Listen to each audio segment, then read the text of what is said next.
New tonight, we're getting a look inside a state-of-the-art facility that will help astronauts prepare for long-term exploration on the moon and one day Mars. They're getting it ready. The Texas A&M Space Institute being built near the Johnson Space Center. Amanda Henderson takes us there.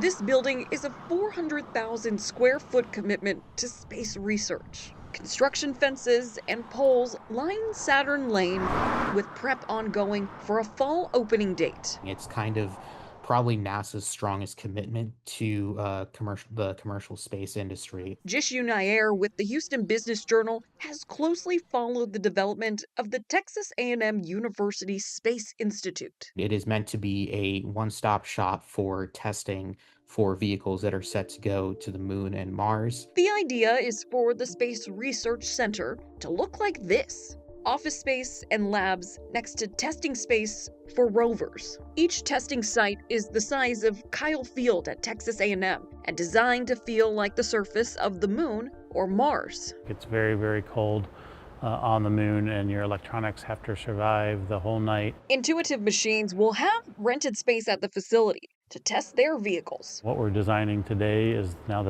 called the Phase 1 LTV to get to the surface by 2028. A LTV is a lunar terrain vehicle. Brett Fisher takes us to see some of their previous models, designed and developed right here in Houston.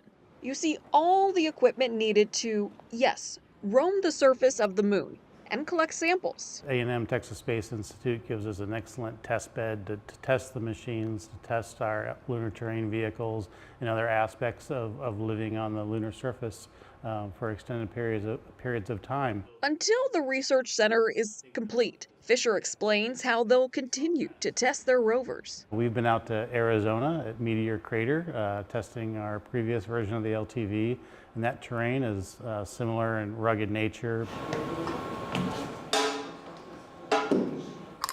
They also have this test. It's as close to real as we can get. Which is as close to a trip to the moon as I'll ever take in my lifetime. The crew will memorize every path and every obstacle. At a speedy 9 miles an hour, it simulates what it's like to drive on the moon. And if you want to go slowly into one of those bigger craters, like that one up there on the left. It also shows what happens if you make a mistake. Now, the crew would never do that risking the vehicle, but we can always do it in the simulator because we could just hit reset. Fair to say, I won't be testing a real rover anytime soon.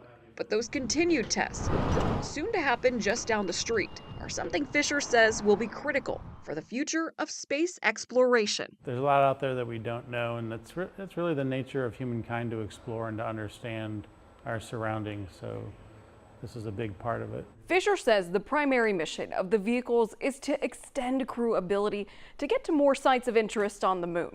So there's hope that what's learned at the Texas A&M University Space Institute can help to make additional space missions possible.